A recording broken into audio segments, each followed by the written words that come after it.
partager ensemble la parole de Dieu et nous allons nous retrouver ensemble aujourd'hui pour partager non seulement la parole, mais un thème qui va être divisé en plusieurs parties. Tellement je trouvais que ce thème était intéressant, à mon sens, à mon humble avis. On pourrait appeler cette thématique « Né de nouveau ». Né de nouveau, la nouvelle naissance. Notre nouvelle naissance est le titre de ce message, « Ce péché qui vit en moi ». Le premier message d'une thématique qui sera certainement, à mon avis, sur trois messages. Alors il y a peut-être, je ne sais pas si vous vous rappelez de cela, je crois que c'était dans les années 80, quand j'étais enfant, quand j'étais petit, il y avait une série que je n'aurais ratée pour rien au monde avec ma sœur, on aimait bien, nous sommes la génération, les enfants de la télé. Et on avait un canapé, notre maman nous mettait dans le divan. C'était la série Hulk, avec un célèbre acteur, Lou Ferrigno, pour ceux et celles qui se rappellent de lui, un colosse de bodybuilding, etc. Et donc c'était l'histoire d'un scientifique qui a pris une expérience qui avait mal tourné lors d'un problème avec les atomes, avec le nucléaire. Il se transforme sous la colère en un énorme monstre vert. Et ce film, en fait, Hulk, que les enfants connaissent bien, que la petite génération connaît, c'est ni plus ni moins qu'une version moderne de Dr. Jekyll et Mr. Hyde. Ce célèbre roman que vous connaissez, vous avez peut-être déjà lu. Le Dr. Jekyll, qui est quelqu'un de très doux, de très gentil, de très humble, et la nuit, il se transforme en une bête, un personnage redoutable, Mr. Hyde. Et si on veut encore aller plus loin, on peut penser en psychologie ce que l'on appelle le dédoublement de personnalité. Certaines personnes, suite à un traumatisme, à un choc émotionnel, peuvent avoir un dédoublement de personnalité, c'est-à-dire que leur cerveau bug à un moment donné. Et une partie d'eux se rappelle du traumatisme et une autre partie rejette et refuse ce qui s'est passé. C'est pas vrai, c'est jamais arrivé. Ça, le dédoublement de personnalité, c'est quelque chose qui existe. Alors pourquoi je vous parle de cela ? Eh bien, il y a quelques années de cela, le 22/10/2011, eh bien, devant vous, ici, devant la majorité, en tout cas plusieurs d'entre vous, je prenais mon baptême. On était 3, je prenais mon baptême.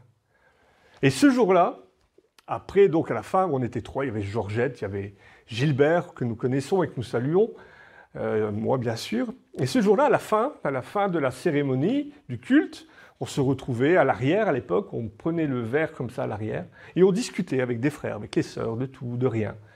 Et ce jour-là, je discute avec 2 frères, et un des frères me dit « Attention, tu as pris ton baptême, mais le vieil homme sait nager. » Alors à l'époque, cette citation « le vieil homme sait nager » ne m'a pas vraiment posé de problème. Actuellement, ça fait réfléchir cette phrase « le vieil homme sait nager ». Ça vient de Luther. Luther, le père du protestantisme, qui aurait dit un jour « J'ai voulu noyer le vieil homme, mais je ne savais pas que le bougre avait appris à nager. » Mais quand on place cette phrase qui peut sembler anodine, « le vieil homme sait nager, le bougre sait nager », ça fait référence, j'ouvre une parenthèse, quand on dit « le vieil homme sait nager », ça sous-entend que l'ancienne nature, ce que la Bible appelle le vieil homme, c'est l'ancienne nature, a résisté au baptême.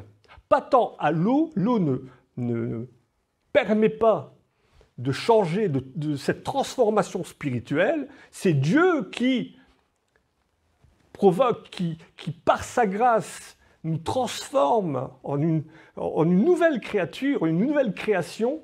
Toutes choses sont devenues nouvelles, c'est cela. Et ça sous-entend en fait que la transformation n'a pas eu lieu, que le baptême n'a pas eu lieu, que Dieu n'a pas agi, et que le vieil homme, donc c'est-à-dire l'ancienne nature, vit toujours en moi, en nous. Alors ça pose problème si on y réfléchit, si on place cette phrase, cette citation à la lumière de la parole de Dieu, ça sous-entend que si l'ancienne nature, donc le vieil homme vit toujours, pourquoi dit-on que nous sommes de nouvelles créations? Et que nous sommes nés de nouveau? Ça sous-entend aussi que si ce vieil homme vit toujours en moi, est-ce que je suis un schizophrène spirituel? C'est-à-dire que dans ma tête, on est 2. C'est grave, docteur? Je sais pas, il y a un médicament à prendre. On est plusieurs. Oui, parfois, c'est vrai que je me parle à moi-même. J'aime bien avoir l'avis de quelqu'un de conscient. Mais vous comprenez ce que je veux dire? Ça veut dire que si le vieil homme vit toujours, ça veut dire qu'il est toujours en moi, en nous. Et troisième question, si j'ai été justifié, si je suis quelqu'un de nouveau, pourquoi ce péché vit-il encore en moi? Normalement, si je suis saint, c'est-à-dire mis à part par Dieu, ça voudrait sous-entendre que je ne suis pas parfait, mais presque. SOS. Daniel Balavoine aurait pu chanter SOS, chrétien en détresse. Comment se fait-il que je pêche encore? Et c'est ça que ton t-shirt me lance magnifiquement bien dans ce message. Comment ça se fait que je ne suis pas parfait? Pourquoi je continue encore à pécher? Pourquoi ce péché vit-il encore en moi? Et nous allons prendre ensemble un verset fil rouge qui, en première lecture, je trouve est compliqué. Mais quand on commence à retirer comme cela les versets, Dieu parle, et j'espère que ce ne sera pas moi mais que Dieu, à travers, humblement, pourra nous expliquer ce verset que je trouve un petit peu compliqué. Romains 7, versets 14 à 25. Romains 7, versets 14 à 25. Nous savons en effet que la loi est spirituelle. Paul parle. Nous savons en effet que la loi est spirituelle, mais moi, je suis charnel, vendu au péché. Car je ne sais pas ce que je fais. Je ne fais point ce que je veux, et je fais ce que je hais. Or, si je fais ce que je ne veux pas, je reconnais que par là, la loi est bonne. Et maintenant, ce n'est plus moi qui le fais, mais c'est le péché qui habite en moi. Ce qui est bon, je le sais, n'habite pas en moi, c'est-à-dire dans ma chair. J'ai la volonté, mais non le pouvoir de faire le bien. Car je ne fais pas le bien que je veux, et je fais le mal que je ne veux pas. Et si je fais ce que je ne veux pas, ce n'est plus moi qui le fais, c'est le péché qui habite en moi. Je trouve donc en moi cette loi, quand je veux faire le bien, le mal est attaché à moi. Car je prends plaisir à la loi de Dieu selon l'homme intérieur, mais je vois dans mes membres une autre loi qui lutte contre la loi de mon entendement et qui me rend captif de la loi du péché qui est dans mes membres. Misérable que je suis, qui me délivrera de ce corps, de cette mort? Grâce soit rendue à Dieu par Jésus-Christ, notre Seigneur. Ainsi donc, moi-même, je suis par l'entendement esclave de la loi de Dieu, je ne suis pas, et je suis par la chair esclave de la loi du péché. Compliqué, hein? C'est compliqué. Il y a dans cette déclaration de Paul quelque chose qui est émouvant, vous ne trouvez pas? On ressent une sorte de découragement, presque une lamentation. On imagine Paul assis sur une chaise, peut-être, en captivité, les genoux, la main sur sa tête comme ça, en disant « Misérable que je suis ! Je ne fais pas ce que je veux, et pire, je fais ce que je ne veux pas faire. » Une lamentation. Il parle d'un conflit qu'il ressent au fond de lui, entre le docteur Paul et Mister Saül de Tarse. Une partie de lui-même lutte pour aller dans une direction, mais il ressent qu'à l'intérieur de lui, une autre partie lutte pour aller dans une direction qui est complètement opposée. Alors je pense que ce conflit, nous nous sommes déjà tous dit au fond de nous-mêmes. Je pense qu'on s'est déjà tous dit, nous avons tous ressenti qu'il y a quelque chose en nous qui ne va pas. Combien de fois on ne s'est pas dit, cette semaine-ci, elle n'a vraiment pas été à ta gloire, Seigneur? Comment se fait-il que dans telle situation, je savais que c'était pas bien et pourtant je l'ai fait? On se l'est déjà dit, hein, ça. On sait que, si on est emporté souvent avec la colère, on sait que c'est pas bien. Et au rond-point, au carrefour, il y a un zigoto qui nous fouche la priorité et là, on dit que le Seigneur est à côté de nous, mais heureusement que par moments, on se dit, je préférais que tu descendes parce que ce que je vais dire, c'est pas bien. Bon, certaines personnes le vivent très bien, ce péché en eux. On le vit très très bien, même certains chrétiens, on le vit très très bien. En patois, on a déjà entendu ces gens dire « c'est ni un âge que je vais changer. Hein. » Ah. Il y a une autre citation que peut-être vous avez déjà entendue, et elle peut prêter à confusion, c'est « Dieu aime le pécheur, mais il déteste le péché ». Ça peut être dit parfois dans l'autre sens. Dieu haït le péché, mais il aime le pécheur. Et là, pareil. Même si cette citation est très réconfortante en nous-mêmes, en nous disant que nous sommes pécheurs et Dieu aime, c'est pas vrai. Dieu déteste le pécheur et il déteste le péché. Cette citation, même si elle est réconfortante, il faut être honnête. Dieu n'aime pas le pécheur. Il n'aime pas le péché. Il est le pécheur, il est le péché. Si on regarde dans l'Ancien Testament, pour quelle raison Dieu a-t-il voulu, à l'époque de Noé, détruire l'humanité? Genèse 6, 5 à 7. Je vais simplifier, mais relisez cela chez vous. Dieu voit que la méchanceté des hommes sur terre était grande, et il se repent et fut affligé en son cœur. Il se dit, j'exterminerai de la face de la terre l'homme que j'ai créé. Regardez les actualités.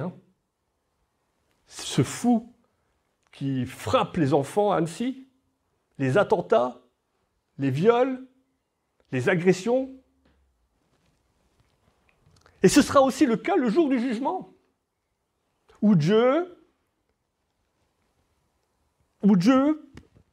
sélectionnera certains pour la vie éternelle et d'autres pour le jugement et la mort éternelle. Le fait que Dieu est amour, et souvent on entend souvent ça, l'évangile de Paul Naref que vous connaissez, on ira tous au paradis, c'est pas vrai. C'est réconfortant, mais c'est pas vrai. Il y aura un jugement. Et il y aura pour certains la sélection, le blé livré. Ça nous a été rappelé dimanche dernier. La seule raison pour laquelle Dieu retarde son jugement, c'est qu'il veut que le pécheur arrive à la repentance. Parce que tous ont péché et tous sont privés de la gloire de Dieu. Nombre 14, 18.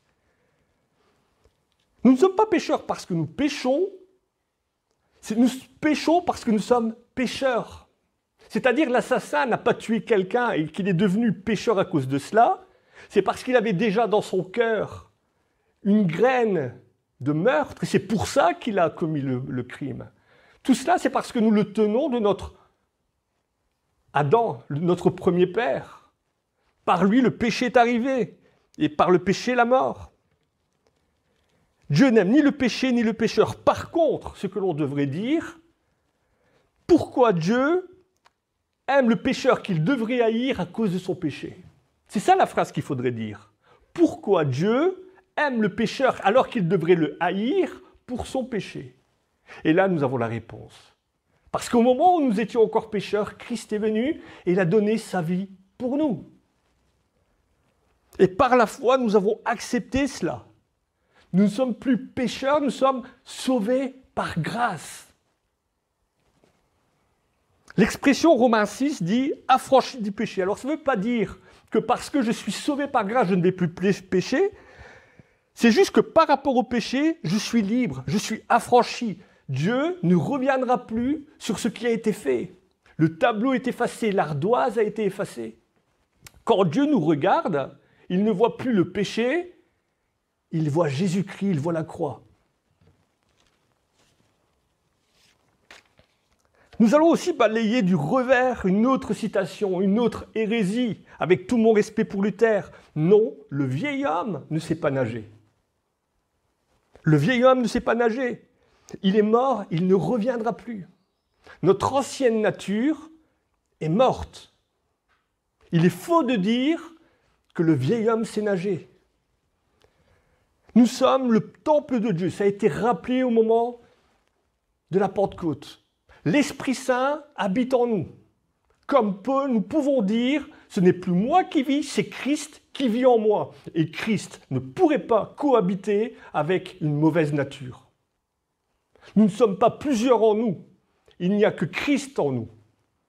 Le vieil homme, l'ancienne nature, a été crucifié. Romains 6, versets 6 à 7. Notre vieil homme a été crucifié avec lui, Jésus, afin que le corps de péché fût détruit. Il est détruit. Pour que nous ne soyons plus esclaves du péché, car celui qui est mort est libre du péché. Arrêtons de dire que ce vieil homme sait nager. Il est resté dans le fond du baptistère. Il a été tué, il a été détruit à la croix. Il n'y a pas de deuxième nature. Il n'y a que Christ et le Saint-Esprit. Nous sommes le temple de Dieu. Il n'y a que lui qui habite en nous. Le vieil homme ne vit plus. Sinon, ce serait une addition et non pas une transformation. Nous avons subi une transformation radicale. Le vieil homme n'existe plus, il est mort. Nous sommes libres du péché. Le vieil homme n'a pas accès au royaume de Dieu. Le vieil homme ne peut pas être converti. Il ne peut même pas être renouvelé. Notre ancienne nature ne peut pas être renouvelée. Tous ceux qui vivent en Adam meurent par lui. Tous ceux qui vivront, le vivront par Christ. 1 Corinthiens 15, 22. Tous meurent en Adam, de même tous revivront en Christ. Alors pourquoi, posons-nous cette question, pourquoi Paul nous parle de cette dualité en lui? Paul connaissait cette vérité spirituelle. Il va la prêcher, il va l'enseigner. Alors pourquoi Paul dit-il qu'il existe en lui une dualité, une rivalité? Je vais vous poser une question. Quelle est pour vous la plus grande qualité que le chrétien devrait avoir? Sagesse. Si on peut en donner deux, sagesse et humilité. Pourquoi? Parce que le chrétien a pris conscience de la repentance. Avec humilité, le chrétien a pris conscience qu'il devait se repentir. Et d'ailleurs, la repentance, c'est le thème central de l'Évangile. Jean-Baptiste l'a prêché dans le désert. Luc 3, verset 2. Il allait dans tout le pays des environs du Jourdain, prêchant le baptême de repentance pour la rémission des péchés. Et Jésus va prêcher aussi la repentance. Changer d'attitude, car le royaume de Dieu est proche. Matthieu 4, 7. Et plus nous grandissons en maturité, plus nous travaillons avec la parole de Dieu, plus nous sommes dans la présence de Dieu, plus nous nous rendons compte et nous prenons conscience, nous réalisons nos imperfections. Nous réalisons que nous ne sommes pas conformes à sa parole, que nous réalisons qu'il y a encore du travail à faire, que nous ne sommes pas dans les normes de Dieu. Et c'est de cela que Paul nous dit aujourd'hui. Tous les prophètes de l'Ancien Testament se rendaient compte de cette différence qu'il y avait entre leur petitesse et la grandeur de Dieu. L'un des plus grands prophètes de la Bible, Ésaïe, le prophète Ésaïe, l'un des plus grands prophètes de l'Ancien Testament, dira « Malheur à moi, je suis perdu » lorsqu'il va rentrer dans la présence de Dieu. L'apôtre Paul ne se sentait même pas digne d'être appelé apôtre parce qu'il savait au fond de lui qu'il avait persécuté l'Église, qu'il était pécheur. Jean-Baptiste, lorsqu'il va voir Jésus, va dire « Je ne suis même pas digne de dénouer la sandale de Jésus ». On n'est pas aux normes de Dieu. Et au fond de nous, on s'en rend compte, on sait qu'on n'est pas encore parfait, on n'est pas selon la volonté de Dieu. Parce que ce péché est encore là. Même Jean-Baptiste, Jésus dira à Jean-Baptiste, de tous les hommes nés de femmes, il n'y a pas un seul aussi grand que lui. Malgré tout, au royaume de Dieu, c'est lui le plus petit. Pour dire comme quoi on n'est pas aux normes de Dieu. Il n'y a que les simples d'esprit ou les ultra-religieux, ceux qui vivent par la loi, qui s'imaginent que par leurs œuvres, eh bien ils peuvent aller au paradis directement. Il n'y a que les simples d'esprit ou les religieux qui pensent ça. Et vous savez pourquoi? En plus, c'est encore eux les plus compliqués à évangéliser, parce que dans leur tête, ils n'ont besoin de rien. Il n'y a aucune repentance. Ils sont parfaits. Est-ce que vous vivez ce conflit-là en vous disant « Seigneur, je ne suis pas digne de te recevoir. Seigneur, ma vie n'est pas digne de ce que tu attends de moi. Je sens qu'il y a encore tellement de boulot et je fais des efforts, mais malgré tout, ça ne marche pas. » Eh bien, bonne nouvelle, c'est que vous êtes nés de nouveau et c'est que le Saint-Esprit travaille en vous. C'est ce qu'on appelle la sanctification. Le Saint-Esprit travaille en vous. Il vous fait prendre conscience que chaque jour, on doit être humble. Chaque jour, on doit être repentant. Et il nous apprend à marcher chaque jour un peu plus à l'image de Jésus. Au verset 17, dans le texte que nous avons lu, il est écrit « La loi est spirituelle, mais moi je suis charnel ». Ça a été rappelé aussi plusieurs fois, et ça a été aussi rappelé dimanche dernier. La loi n'a jamais été là pour sauver. La loi n'est pas destinée à sauver. Dieu n'a jamais voulu que la loi soit le moyen par lequel nous puissions accéder au royaume de Dieu. La loi est juste là pour nous faire prendre conscience que justement, nous ne sommes pas capables, par nos œuvres, de rentrer dans sa présence. Parce qu'elle est tellement compliquée, on ne peut pas la suivre. Il y a tellement de choses à faire. Et si je transgresse une loi, c'est comme si je transgressais toutes les lois. Ça la rend caduque. L'apôtre Paul, à un moment donné dans sa vie, pensait qu'il était irréprochable par rapport à la loi. Lorsqu'il va dire, dans Philippiens 3, versets 5 à 6, « Je suis un Israélien, circoncis, hébreu, né d'hébreu, pharisien, zélé par l'apport à la loi. » Mais à la fin, il dira quoi? « Je me rends compte que tout ça, c'était de la boue. » Et dans le verset qu'il dit ici, il nous dit « Moi, je suis charnel », c'est-à-dire encore attaché à la terre. Alors vous savez, j'aime bien prendre des images.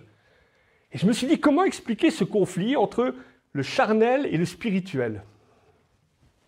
Encore une fois, quand j'étais enfant, avec ma sœur, il n'y avait pas Internet à l'époque. Un de nos jeux préférés, enfin un jeu, avec le recul, on se dit, c'était un peu cruel. On aimait bien aller dans le jardin avec des bocaux et on prenait des chenilles. On mettait des feuilles à salade, on mettait des feuilles de chou, on mettait un petit papier avec des trous pour qu'elles arrivent quand même à respirer. Et notre but dans cela, c'était de voir apparaître un beau papillon. C'est impressionnant, hein, la transformation, l'œuvre de Dieu, comment une nature absolument terrestre, parce que la chenille, franchement, il n'y a pas plus laid qu'une chenille. Hein. C'est gluant, ça ressemble à rien, ça a plein de pattes. En plus, s'il y en a certaines, ça fait des boursouflures, ça gratte. Et le papillon qui est magnifique, le papillon qui est merveilleux, qui est vraiment un être céleste. Vous avez d'un côté un être terrestre qui se transforme en être céleste. Eh bien, cette chenille, un jour, elle va s'accrocher à une branche, après avoir bien mangé. Son corps va être trop petit par rapport à ce qu'il y a à l'intérieur. Et elle va se transformer en chrysalide. Et dans cette chrysalide, il y a une transformation qui va se faire. Dans cette chrysalide, ce n'est plus un animal terrestre. Il est encore attaché à sa chrysalide. Mais à l'intérieur, c'est un animal céleste, destiné à s'envoler. La chrysalide, elle est morte. À l'intérieur, ce n'est plus une chenille, c'est un papillon. La vieille carapace est toujours terrestre, mais le papillon est céleste. Et ce n'est pas pour rien d'ailleurs que dans la mythologie, les anciens donnaient au papillon le représentaient par le psyché, c'est-à-dire l'esprit. Pour le chrétien, c'est exactement pareil. Nous sommes des créatures célestes enfermées dans un corps de chair terrestre. La chrysalide terrestre reste toujours attachée au péché, la chair. Mais à l'intérieur, ce qui s'est passé est une transformation. C'est un papillon qui n'attend qu'une chose, sortir pour s'envoler. Nous sommes des créatures célestes, nous ne sommes plus terrestres. La seule chose terrestre, c'est la vieille chrysalide qui est toujours présente, toujours attachée à sa branche. Alors oui, le péché peut miner la vie des chrétiens, malgré tout, parce que nous sommes toujours attachés à cette branche. Mais il y a ici une certitude, et ça a été rappelé, 1 Jean 1,9, si nous confessons nos péchés, il est fidèle et juste pour nous les pardonner et pour nous purifier de toutes nos iniquités. Alors si on y réfléchit encore, le problème, ce n'est pas vraiment de pécher. On est des pécheurs et on continue à pécher. Mais nous avons cette assurance que si nous confessons nos péchés, Dieu nous pardonnera. Le problème du chrétien, ce n'est pas tant qu'il va pécher, c'est qu'il ne comprend pas l'importance de la repentance. Certains chrétiens se disent « j'ai été sauvé, Dieu me pardonne mes péchés ». Et d'autres se disent de bonne foi « je suis un pécheur, j'ose pas, ce que j'ai fait cette semaine-ci n'a pas été, j'ose pas rentrer dans la présence de Dieu. Je sais que j'ai encore mal agi aujourd'hui, j'ose pas ouvrir ma Bible, j'ose pas. J'ose pas me rapprocher de la table parce que ma vie n'a pas été parfaite cette semaine-ci. J'ose pas demander pardon à Dieu et je vais peut-être passer la prière aujourd'hui parce que ma vie n'a pas été géniale. Il y a beaucoup de chrétiens qui, de bonne foi, pensent et agissent comme ça. Je vais vous raconter une histoire. Imaginez un ouvrier, il travaille en mécanique. Il rentre chez lui après une lourde journée de travail. Il sent le pétrole, il sent l'essence, il a des taches de gras partout sur lui. Il pue.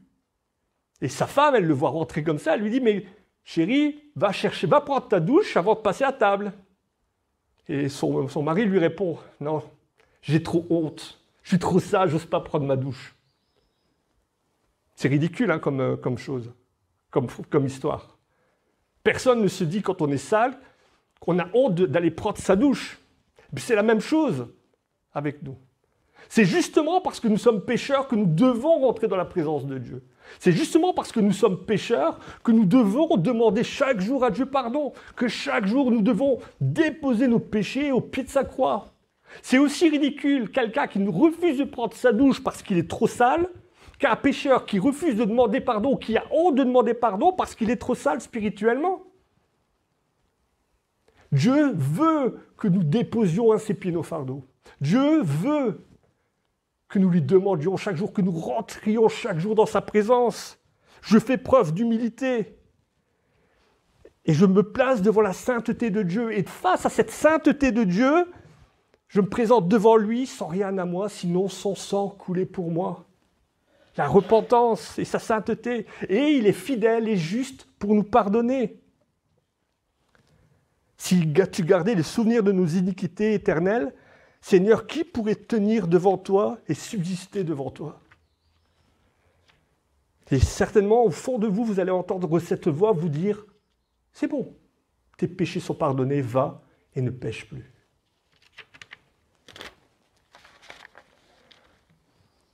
Encore une fois, Paul nous dit au verset 17 « Ce n'est plus moi qui fais le péché, c'est le péché qui habite en moi. » Ce n'est plus moi qui pêche, c'est le péché qui habite en moi. Et là, on pourrait se dire, l'apôtre, se trouverait-il des excuses? Un peu comme les enfants, vous voyez? C'est pas moi, c'est lui. C'est pas moi, c'est elle. C'est pas moi, monsieur le juge, c'est elle la mauvaise. Est-ce que Paul se trouverait des excuses? Pas du tout. Paul ne cherche pas à minimiser sa responsabilité. Bien au contraire, d'ailleurs, il va la confesser. Lorsqu'il dit « je suis charnel », il confesse qu'il est encore attaché à ce corps, à cette chrysalide. Et il dit aussi « j'ai la volonté, mais je n'ai pas le pouvoir ». Paul ne dit pas qu'il est incapable de faire le bien, il aimerait le faire. Il aimerait surtout ne plus faire le mal. Mais il se dit au fond de lui « je n'ai pas le pouvoir ». Je ne fais pas le bien que je veux et je fais le mal que je ne veux pas. Et ça aussi, hein, je pense qu'on se l'est tous dit. Je ne fais pas le bien que je veux, pire, je fais le mal que je ne veux pas. En fait, c'est comme si Paul avait le souvenir de son ancienne nature. Elle n'existe plus, mais il s'en rappelle. Et en fait, si vous prenez ce texte, je ne fais pas le bien que je veux et je fais le mal que je ne veux pas, c'est comme si Paul disait, Paul ne fait pas ce qu'il voudrait et Saül de Tarse fait ce que Paul ne veut pas, avec les jeux. Je ne fais pas, Paul ne fait pas le bien qu'il veut, et je, Saül, fais le mal que je, Paul, ne veux pas. Vous avez compris? Il se rappelle. Il se rappelle que le Paul de maintenant voudrait faire plus, mais il y a toujours un Saül qui fait ce que Paul ne veut pas. Comprenons une chose, l'idée c'est quoi? C'est que le péché, c'est le combat de notre vie. C'est le combat que toute notre vie, nous allons devoir assurer.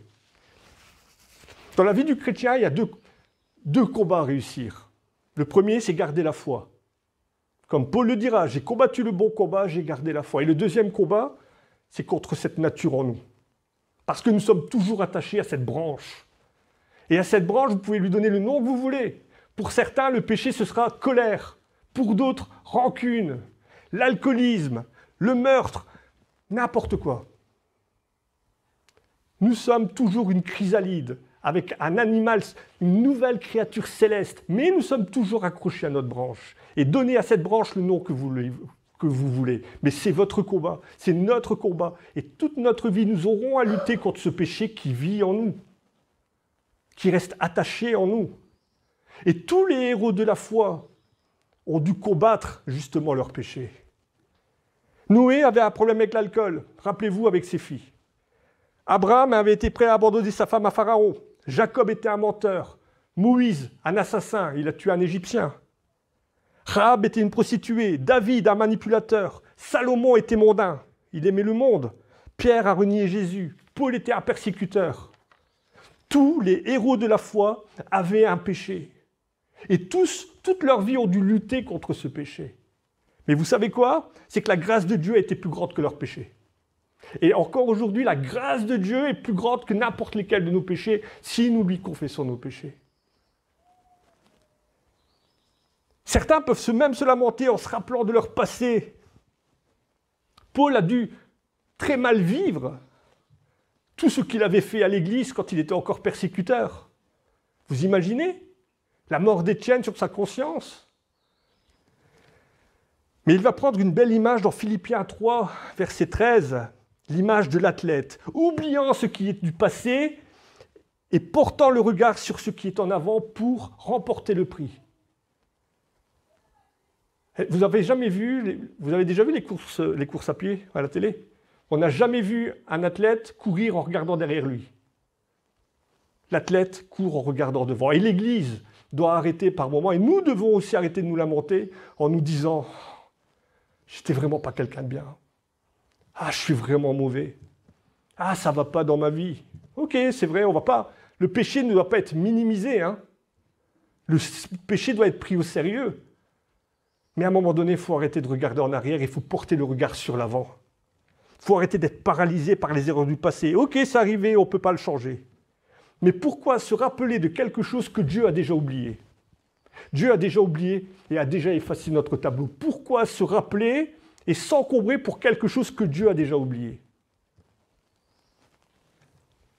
La vie d'une vie sans épreuve, la promesse d'une vie parfaite, ça n'existe pas. Tant que l'humanité n'aura pas confessé et reconnu la sainteté de Dieu, le mal trouvera toujours une place pour intervenir, pour agir. Vous avez déjà vu le lion dans la savane? Il paraît qu'un lion dans la savane, 7 fois sur 10, il échoue, il rate sa proie. Et vous savez pourquoi il est toujours aussi reconnu comme le roi de la savane?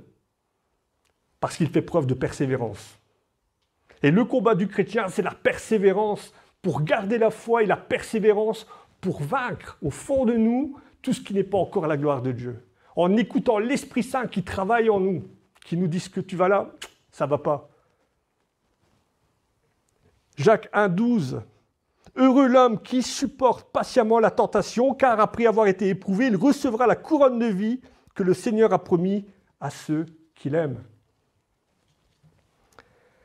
Et là, Paul pose encore une autre question. Et j'arrive direct, doucement, à la conclusion. Dans le verset que nous avons lu, Paul pose une question. C'est dur à dire, hein? Paul pose une question. Paul pose et nous pose une question. Qui me délivrera de ce corps de mort? On va revenir à ce papillon dans sa chrysalide.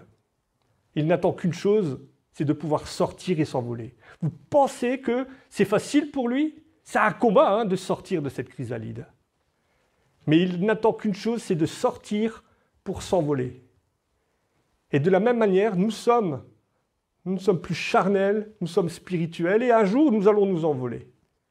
Que Christ nous rappelle à lui ou qu'il revienne, nous allons nous envoler.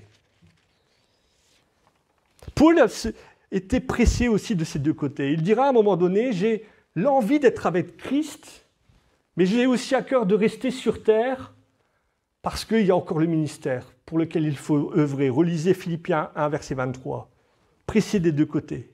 Soit être avec Dieu, soit être et rester sur terre pour le travail qu'il a, le ministère qu'il avait.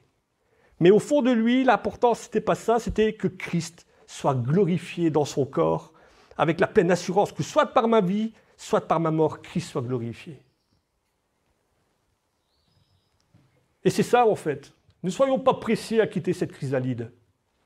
Que notre vie soit que Christ soit glorifié. Soit par ma vie, soit par ma mort, mais que Christ soit glorifié. C'est ça le motif du chrétien. Vous connaissez ce cantique, certainement? Quand sur terre s'achèvera ma vie, je m'envolerai. Vers la pure et céleste patrie, je m'envolerai. En laissant derrière moi toutes les douleurs, je m'envolerai. Oubliant mes souffrances et mes peurs, je m'envolerai vers Jésus. Alléluia pour toujours. Nous avons déjà un corps céleste qui est parfait et déjà complet pour la rencontre de notre Dieu. Mais que Christ soit glorifié, que par notre vie, que par notre mort, Christ soit glorifié. Verset 25, et c'est Paul qui termine comme ça, « Gloire soit rendue à Dieu par Jésus-Christ. » Alors c'est vrai que les combats et les luttes sont durs. Nous combattons contre ce péché qui vit encore, cette branche qui nous attache toujours à la terre. C'est dur. Mais ça ne pourrait être comparé à la gloire céleste qui nous attend et qui nous est déjà réservée dans les cieux. Amen. En effet, Seigneur, pardon pour toutes ces fois où je ne suis pas à ta gloire, où, encore une fois, à travers moi, je peux dire comme Paul, je ne fais pas le bien que je voudrais faire, et pire, je fais le mal que je ne veux pas faire.